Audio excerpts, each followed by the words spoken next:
दोस्तों, जब आप इस वीडियो पर क्लिक करके कहानी सुनने आ ही गए हो तो 2 मिनट रुककर मेरी बात ध्यान से सुनो। दोस्तों, वैसे तो आपने बहुत सी भूतिया कहानी सुनी होगी, मगर आज जो कहानी मैं आप सभी को सुनाने जा रहा हूं वो नॉर्मल भूतिया कहानियों से बिल्कुल अलग है। मैं आप सभी को चैलेंज के साथ कह सकता हूं कि अगर आपने मेरी यह कहानी शुरुआत के 14 मिनट तक सुन ली तो मेरा वादा है आप सभी से कि आप पूरी कहानी बिना सुने नहीं जा पाओगे। चाहो तो ट्राई कर लो, वैसे भी तो आप लोग पूरा दिन रील देख देख कर बर्बाद कर देते हो, तो क्यों ना आज कुछ नया ट्राई किया जाए। बस 14 मिनट की ही तो बात है, बाकी आगे आपकी मर्जी है। कहानी पसंद ना आए तो वीडियो को स्किप कर देना। तो दोस्तों, बिना समय गवाए चलिए कहानी शुरू करते हैं।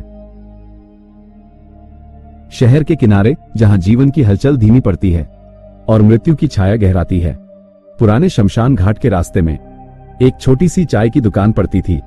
रमेश टी स्टॉल नाम तो साधारण था, पर इस चाय की दुकान की कहानी दिल दहला देने वाली थी। ये दुकान सिर्फ चाय बेचने का ठिकाना नहीं थी, यह एक पनाहगाह थी।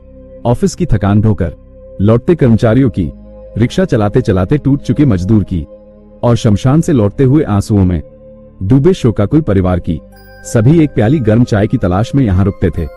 रमेश की चाय सुगंधित थी, ताकतवर थी, जैसे किसी कड़वे सच को कुछ पल के लिए मीठे सपनों में बदल देती हो, दुखों को धो डालती हो। पर इस सांसारिक आराम और सुकून के बीच रमेश की दुकान पर एक अजीबोगरीब नियम चलता था, जो दुकान के भीतरी हिस्से में एक गहरा रहस्य छिपाए हुए था। हर शाम जब सूरज की अंतिम किरण धरती को छूकर लुप्त हो जाती, तब उस रात के अंधेरे में रमेश एक अजीब और गरीब रिवाज निभाता था। वह एक साफ बेदाग सफेद चाय का कप लेता और बिना किसी से एक शब्द बोले दुकान के सबसे दूर कोने में रखी एक खाली टेबल पर रख देता था। फिर वहां बैठे किसी भी ग्राहक की ओर देखे बिना धीमी आवाज में कहता, आज की चाय तुम्हारे नाम। आखिर क्यों वह ऐसा करता था? हर रोज किसके नाम का गिलास उस खाली टेबल पर रखा जाता था? आखिर क्या कारण था जो वह ये सब करता था? तो चलिए दोस्तों, इस कहानी को आगे बढ़ाए। रमेश अपनी केतली पर पूरा ध्यान लगाए हुए था। चाय की खुशबू हवा में तैर रही थी, दुकान में ग्राहकों की मधुर गुंजन थी। शाम ढल रही थी, आसमान में नारंगी और बैंगनी रंगों का मेल जम रहा था। रमेश की आदत के मुताबिक उसकी नजर घड़ी पर गई। समय हो गया था। उसने धीरे से एक ताजा सफेद चाय का कप उठाया। उस समय रमेश के चेहरे पर कोई भाव नहीं थे, आंखें कहीं दूर किसी पुरानी याद में खोई हुई थी। धीरे धीरे वह दुकान के सबसे पिछले हिस्से की ओर बढ़ा, जहां एक साधारण सी दिखने वाली टेबल दीवार से सटी खड़ी थी। इस टेबल पर कभी कोई नहीं बैठता था। रमेश ने उस टेबल पर कपड़ा मारकर साफ कर दिया। फिर उसने एक कप चाय को टेबल के बिल्कुल बीचों बीच रख दिया। फिर बिना किसी की तरफ मुड़े, बिना किसी को देखे, उसने वही वाक्य कहा जो वह हर रोज कहता था, आज की चाय तुम्हारे नाम। कुछ ग्राहकों ने देखा, कुछ ने अनदेखा किया, मगर उस समय उस चाय की दुकान पर एक ग्राहक ऐसा भी था जो रोज शाम को यहाँ चाय पीने आता था। वह ग्राहक मुस्कुराकर बोला, अरे रमेश भाई, ये रोज का नजारा है। सच बताओ यार, ये हर रोज तुम किसका कप रखते हो? क्या किसी पुराने यार की याद में रखते हो? उस ग्राहक ने मजाकिया अंदाज में कहा, चेहरे पर एक गंभीर शांति लिए हुए। रमेश ने उस ग्राहक की ओर देखा, जैसे कोई पुराना दर्द उभर आया हो। बाबूजी, यह एक पुराने दोस्त का कप है, उसका हिसाब अलग है। रमेश बस 2 लाइन बोलकर चुप हो गया। उसका जवाब हमेशा की तरह रहस्यमय और संक्षिप्त था। वहां बैठे कुछ ग्राहकों के चेहरे पर एक असहजता दौड़ गई। कुछ ने इसे रमेश की सनक मानकर टाल दिया, तो कुछ के मन में एक सिहरन सी उठ गई। पर सालों से यही चल रहा था। जब तक वो कप वहां रहता, दुकान में सब कुछ सामान्य और शांतिपूर्ण चलता रहता था। इसी दौरान एक नया चेहरा दुकान में दिखाई दिया, विजय। जोशीला, चंचल और आधुनिक सोच वाला युवक। वो रमेश का भतीजा था और शहर आकर कुछ काम सीखना चाहता था। रमेश ने उसे अपने साथ रख लिया था। विजय जल्दी ही चाय बनाने और ग्राहकों की सेवा में माहिर हो गया, पर वह एक बात को बिल्कुल नहीं समझ पा रहा था। वह रोज का चाय का कप आखिर उस टेबल पर क्यों रखा जाता है? उस दिन भी जब रमेश ने चाय का कप रखा और वही वाक्य दोबारा दोहराया, आज की चाय तुम्हारे नाम, विजय की हंसी फूट पड़ी। वो दबी आवाज में बोला, अरे काका, यह क्या बेकार का नाटक है? आप क्यों रोज ये सब करते हो? ये सब भूत प्रेत, आत्माएं, सब अंधविश्वास है। उसकी आवाज में अविश्वास और हल्का मजाक था। रमेश ने गंभीर होकर विजय की ओर देखा। उसकी आंखों में एक चेतावनी थी, जैसे कोई पुराना घाव छिल गया हो।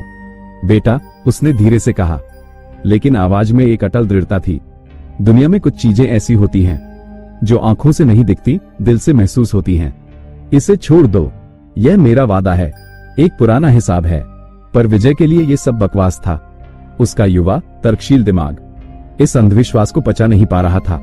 वो मन ही मन सोचता रहा, क्यों बेवकूफ बनाता है काका खुद को और दूसरों को? क्यों डराता है लोगों को इस बेकार की एक कप चाय से? इन्हीं सब बातों को देखते देखते धीरे धीरे कुछ दिन बीत गए। एक शाम आसमान में बादल घिराए थे। तेज हवा चल रही थी। बिजली कड़कने की आवाजें दूर से आ रही थी। दुकान में ग्राहक कम थे। रमेश को अंदर कुछ सामान लाने की जरूरत पड़ी। विजय, जरा दुकान संभालना, मैं अभी आता हूं, कहकर वह पीछे के कमरे में चला गया। विजय अकेला था। उसकी नजर सीधे उस कोने की टेबल पर पड़ी। वो सफेद कप वहां चुपचाप पड़ा था, जैसे उसका मजाक उड़ा रहा हो।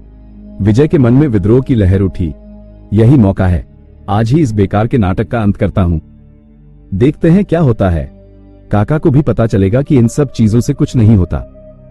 एक क्षण की दुविधा के बाद उसने फैसला कर लिया। वह तेजी से उस टेबल की ओर बढ़ा। उसने उस सफेद चाय के कप को उठा लिया। कप ठंडा था, जैसे उसे रखे काफी देर हो गई हो।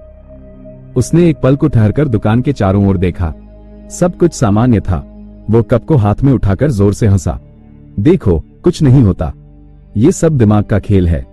फिर उसने जोर से कप को कूड़ेदान में फेंक दिया। कप टिन के बर्तनों से टकराया और एक खोखली आवाज करता हुआ ढेर में समा गया। मगर ठीक अगले ही पल दुकान के बाहर रखी लालटेन अचानक तेजी से भभक उठी और देखते ही देखते बिना किसी हवा के पूरी तरह बुझ गई। पूरी तरह अंधेरा छा गया। साथ ही एक तीखी बर्फीली हवा का झोंका दुकान के भीतर घुस गया, जिसका ठंडापन हड्डियों तक को जमा देने वाला था। दुकान में बैठे 2-3 ग्राहक एक साथ सिहर उठे। अरे, ये कैसी हवा चल रही है? एक ग्राहक ने कांपती हुई आवाज में कहा।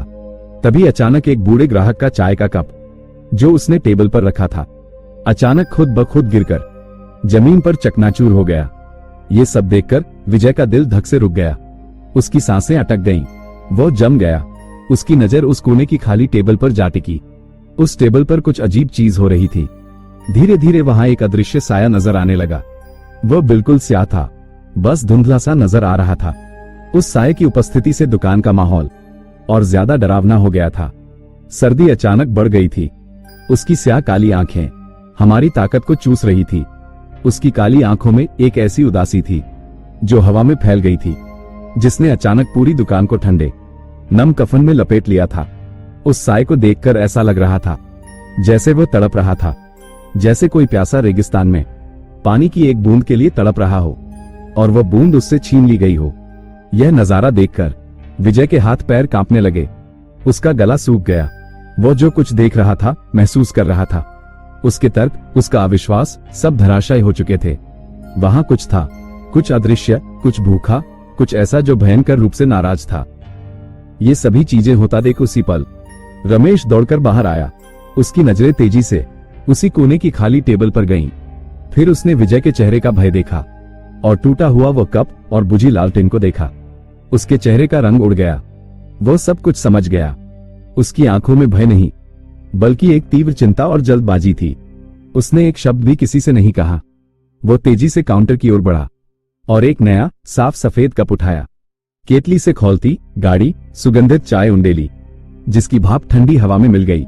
फिर वो उस कोने की ओर लपका। उस धुंधले भयानक साये के सामने उस खाली टेबल पर कप रख दिया। बिना उस ओर सीधे देखे, बिना किसी हिचकिचाहट के, उसने सामान्य शांत स्वर में कहा, जैसे किसी पुराने दोस्त से बात कर रहा हो जिसका मूड खराब हो, लो तुम्हारी चाय। माफ करना, ये नया लड़का है, यह अभी नासमझ है, धीरे धीरे सब सीख जाएगा। एक पल के लिए सब कुछ ठहर सा गया। फिर वो धुंधला साया धीरे धीरे कप के ऊपर झुका। उसका कोई हाथ नहीं दिखा, कोई मुंह नहीं दिखा, लेकिन कप में चाय धीरे धीरे कम होने लगी। कुछ ही पलों में कप पूरी तरह खाली हो गया। उसके साथ ही वह गहरा ठंडापन, वह तीव्र उदासी, वह भयानक दबाव, सब धीरे धीरे हवा में विलीन होने लगा, जैसे किसी ने जहरीले धुएं को चूस लिया हो। वो धुंधला साया धीरे धीरे फीका पड़ने लगा और देखते ही देखते गायब हो गया। उसी क्षण बुझी हुई लालटेन फिर से जल उठी, अपनी पीली रोशनी से दुकान को भर दिया। रमेश ने लंबी सांस ली। उसकी मुट्ठियां थोड़ी देर के लिए भींची रहीं, फिर ढीली हुई। उसने खाली हुआ कप ध्यान से उठाया। विजय अभी भी वहीं खड़ा था, पत्थर की मूर्ति की तरह। उसका चेहरा मुर्दा जैसा सफेद था, आंखें भय से फैली हुई।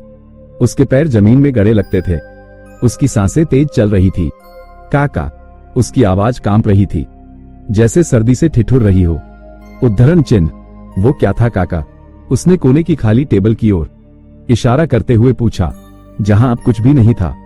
रमेश ने खाली कप को अपने हाथ में लिया। उसकी उंगलियां कप की चिकनी सतह पर लगातार चल रही थी। उसकी आंखें सालों के बोझ से थकी हुई थी। उन्हीं बोझिल आंखों से रमेश ने भय से सहर रहे भतीजे की ओर देखा। विजय का बचकाना अविश्वास अब कांच की तरह टूट चुका था। विजय बेटा, रमेश ने विजय को लड़खड़ाती आवाज में पुकारा। विजय सुन्न हो चुका था। वो किसी लाश की तरह खड़ा था। ये दुकान, ये जगह, ये सब उसी सौदे की बदौलत है। वो एक पल रुका, जैसे पुरानी यादों को संजो रहा हो। बहुत पहले की बात है, जब मैंने यहाँ ये छोटी सी दुकान खोलने की सोची थी, पर यह जमीन उसकी थी। विजय की सांसें रुक सी गईं। उसकी आंखें और भी चौड़ी हो गईं। रमेश ने आगे कहा, उसने एक शर्त रखी थी, सिर्फ रोज एक कप चाय उसके नाम की। शायद उसकी आत्मा को भी किसी चीज की तलाश थी, शायद एक आदत की, एक तसल्ली की, जो जिंदगी की तरह गर्म हो।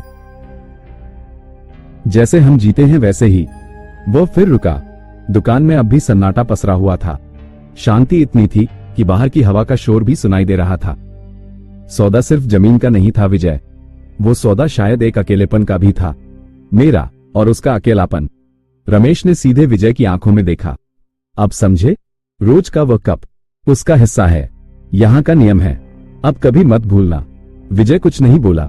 उसके होश वापस आ रहे थे, पर भय की जगह अब एक गहरी हैरानी और एक भारीपन ने ले ली थी। उसने जो देखा था, जो महसूस किया था, वो उसके तर्कों से परे था। और काका की बातें, वो सौदा, अकेलेपन का सौदा, उसके दिमाग में गूंज रहा था। वो खाली कप जिसे उसने बेवकूफी में फेंका था, अब उसके लिए एक भयानक गलती का प्रतीक बन गया था।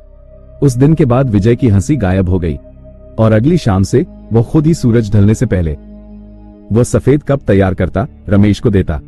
उसके चेहरे पर एक नया, शांत और गहरा सम्मान झलकता था।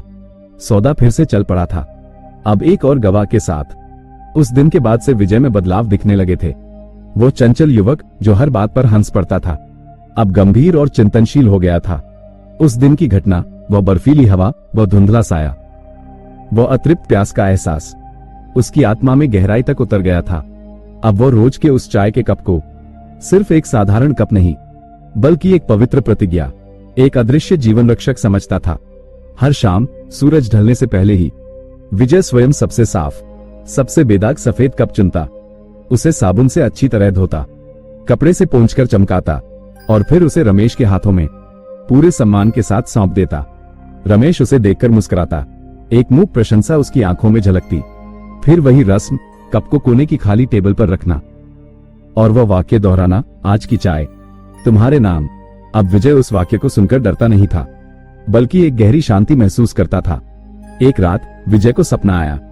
वो उसी शमशान घाट के रास्ते पर खड़ा था, मगर अब वहां पर दुकान नहीं थी, सिर्फ खाली जगह थी। तभी उसे पीछे से एक स्पर्श महसूस हुआ। उसने पीछे घूमकर देखा, मगर वहां कोई नहीं था।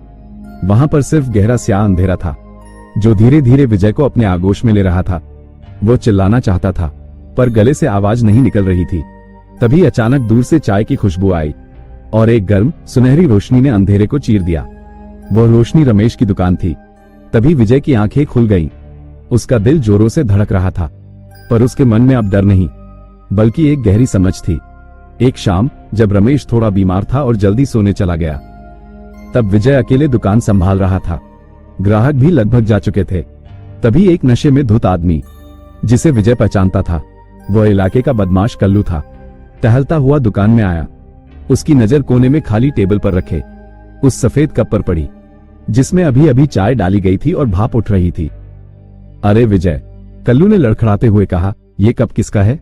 जब कोई ग्राहक दुकान पर नहीं आया, तो फिर ये ताजा चाय क्यों रखी है?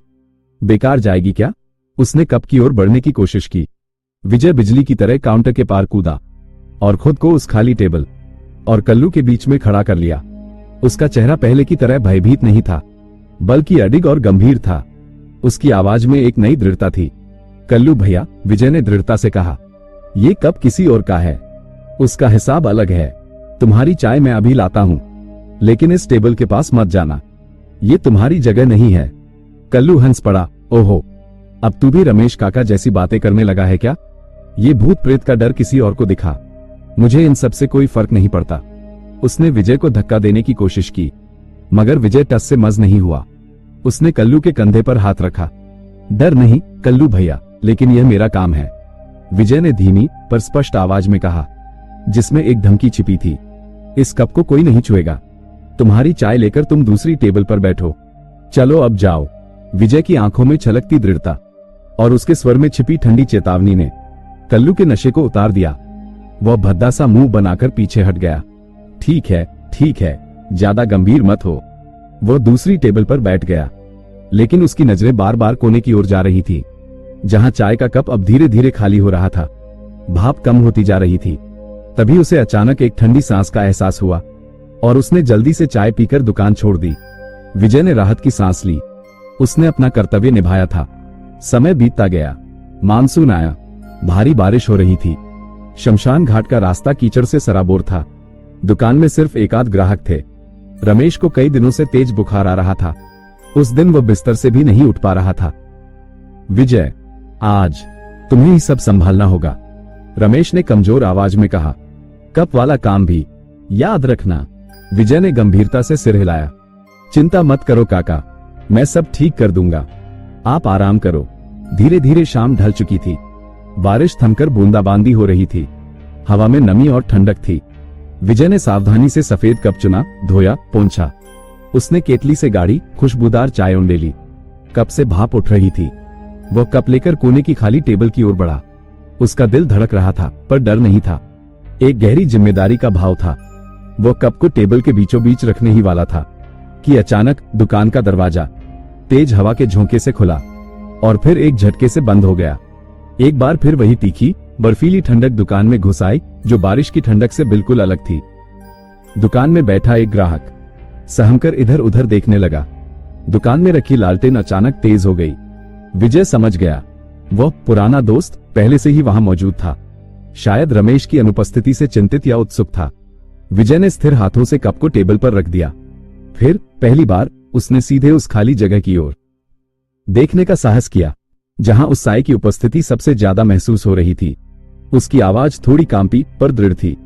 उसमें वो डर नहीं था जो पहली बार था, बल्कि एक नया गहरा सम्मान था। लो चाचा, तुम्हारी आज की चाय, विजय ने कहा। यह एक ऐसा संबोधन था जो अनायास ही विजय के मुंह से निकल गया था, जैसे वो उस अदृश्य साय को अपने परिवार का हिस्सा मानने लगा हो। आपकी चाय आज मैंने बनाई है, क्योंकि काका बीमार हैं। एक पल के लिए सब कुछ स्थिर हो गया। फिर वो ठंडक धीरे धीरे कम होने लगी। टेबल पर रखा कप हल्का सा हिला, जैसे कोई साया हाथ से उसे संभाल रहा हो। भाप की लकीरें अचानक तेजी से उठने लगी, फिर धीरे धीरे कम होती गईं, जैसे कोई उन्हें गहरी सांसों से खींच रहा हो। तभी चाय का कप धीरे धीरे खाली होने लगा। कुछ ही पलों में कप खाली हो गया और वो बर्फीली ठंडक पूरी तरह गायब हो गई। विजय ने खाली कप उठाया और जब वो इसे धोने गया तो देखा रमेश कमरे के दरवाजे पर खड़ा था। कमजोर पर खुश नजरों से विजय को देख रहा था। उसकी आंखों में चमक थी, जैसे किसी ने उसका सबसे बड़ा बोझ उतार दिया हो। तुमने उस साय को चाचा कहा? रमेश की आवाज कर्कश थी पर खुशी से भरी हुई। विजय ने मुस्कुराते हुए सिर हिलाया। हाँ काका।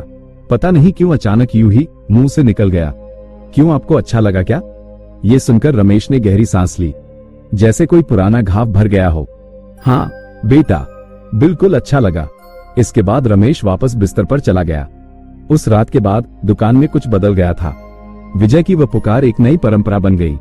जब भी रमेश अनुपस्थित होता, विजय का प्रकटे हुए सीधे उस टेबल की ओर देखकर कहता, लो चाचा, आज की चाय। और हर बार एक अदृश्य सकारात्मक ऊर्जा हवा में ताजगी भर देती। सौदा अब सिर्फ रमेश का नहीं रहा था।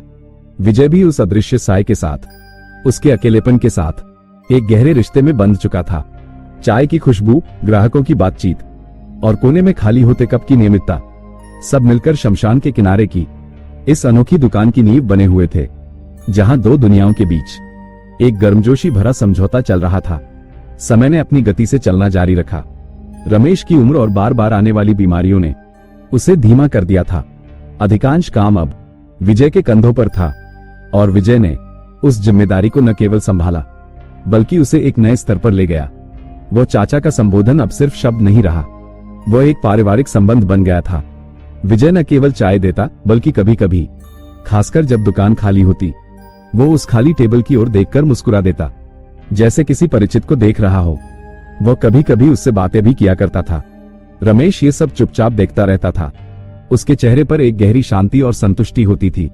उसका भतीजा न केवल दुकान बल्कि उसके सबसे गहरे, सबसे रहस्यमय वादे को भी ईमानदारी से संभाल रहा था। एक सर्द ऋतु की शाम, जब हवा में एक विशेष तरह की मधुर सर्दी घुली हुई थी, रमेश ने विजय को पास बुलाया। उसकी आवाज कमजोर थी पर आंखें असामान्य रूप से चमक रही थी। बेटा विजय, उसने कहा, हाथ विजय के कंधे पर रखते हुए, आज शायद मेरी आखिरी शाम हो। डॉक्टर कहते हैं अब इस पुरानी देह को और ज्यादा ढोना ठीक नहीं है। अब मैं घर पर ही रहूंगा। विजय का दिल भारी हो गया। उसे पता था यह भागा दिन भी जरूर आएगा, पर अब जब वह आ गया था तो एक खालीपन सा छा गया। काका, आप चिंता मत करो, मैं सब संभाल लूंगा, हमेशा की तरह। रमेश ने मुस्कुराने की कोशिश की। मुझे पता है बेटा, तुमसे बेहतर कोई संभाल नहीं सकता, पर आज मैं एक बार फिर खुद चाय देना चाहता हूं। विजय ने नम आंखों से रमेश की ओर देखा। शाम ढलने लगी। रमेश ने खुद वो सफेद कप चुना। उसके हाथ कांप रहे थे पर निश्चय दृढ़ था। विजय ने केतली से गाड़ी सुगंधित चाय उंडेलने में उसकी मदद की। फिर रमेश कांपते कदमों से धीरे धीरे कोने की टेबल की ओर बढ़ा। विजय ने देखा, उस क्षण दुकान में हवा स्थिर हो गई, जैसे सब कुछ सांस रोके उस पल का इंतजार कर रहा हो। वो सामान्य ठंडक नहीं थी जो अक्सर आती थी, यह एक गहरी शांत प्रतीक्षा थी। रमेश ने कप को टेबल के बीच में स्थापित किया। फिर पहली बार इतने सालों में उसने सीधे उस खाली स्थान की ओर देखा जहां वो साया अक्सर महसूस होता था। रमेश की आंखों में वर्षों का बोझ, अनकही कहानियां और एक विशाल करुणा समाई हुई थी। सुनो दोस्त, रमेश ने कहा, आवाज भर्राई हुई पर स्पष्ट थी, आज शायद मेरी तरफ से यह आखिरी चाय है।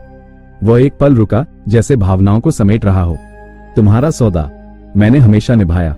अब ये बेटा, उसने विजय की ओर इशारा किया, अब ये वो सौदा निभाएगा। उसने तुम्हें चाचा कहा और मेरे दिल को लगा यही सही है। अब विजय तुम्हारा भी है, जैसे ये दुकान, ये जगह और यह रोज का साथ। विजय आंखों में नमी लिए ये सब सुन रहा था। रमेश ने आगे कहा, हमारा सौदा सिर्फ जमीन का नहीं था। तुम अब हमारे परिवार का हिस्सा बन चुके हो, मगर मुझे लगता है हमारा साथ बस यही तक का था। मैं जा रहा हूं पर तुम्हारा साथ रहेगा। इस बेटे के साथ उसने विजय की ओर देखा, आंखों में एक आशीर्वाद लिए। रमेश ने कांपती आवाज में कहा, याद रखना विजय, ये सिर्फ सौदा नहीं है, यह साथ है, एक अकेलेपन का दूसरे अकेलेपन से मिलन। उसने कप को हल्का सा छुआ। लो दोस्त, आज की चाय तुम्हारे नाम। हमेशा की तरह एक अद्भुत शांति ने दुकान को भर दिया। वो ठंडक जो अक्सर आती थी वो पूरी तरह गायब थी। इसकी जगह एक गर्म, सुखद भारीपन था, जैसे कोई गहरा आभार व्यक्त किया जा रहा हो। कप में चाय का स्तर धीरे धीरे कम होने लगा। ऐसा लगा जैसे कोई उसे आनंदपूर्वक विदाई के भाव से पी रहा हो। भाप के धुएं ने एक कोमल, अदृश्य स्पर्श सा बनाया जो रमेश की ओर क्षण भर के लिए उठा और फिर हवा में विलीन हो गया और कप खाली हो गया। रमेश ने एक लंबी, तृप्त सांस ली। उसकी आंखें बंद हो गईं। चेहरे पर एक शांति छा गई। यह उसके लिए आधिकारिक विदाई थी, उस अदृश्य साथी से जिसके साथ उसका जीवन गहराई से जुड़ा था। काका, विजय चीख पड़ा। वो जमीन पर बिखर कर फूट फूट कर रो पड़ा। मुझे आप अकेला छोड़ गए काका, मैं ये सब कैसे संभालूंगा काका। मेरा आपके सिवा इस दुनिया में कोई नहीं है काका। मगर विजय की पुकार सुनने वाले उसके काका अब इस दुनिया को अलविदा कह चुके थे।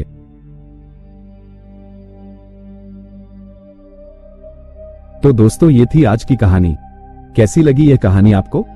क्या आपके आसपास भी ऐसी कोई डरावनी जगह है जिसके बारे में आप जानते हैं? अपनी राय कमेंट में जरूर बताएं। और अगर आप चाहते हैं कि मैं आपके लिए ऐसी ही और भी कहानियां लाता रहूं, तो इस वीडियो को लाइक करें, ज्यादा से ज्यादा शेयर करें और हमारे YouTube चैनल ग्रेवयार्ड वॉइसेस को सब्सक्राइब करना ना भूलें। आपका सपोर्ट ही मुझे ऐसी कहानियां बनाने के लिए प्रेरित करता है। मिलेंगे फिर से एक नई कहानी के साथ।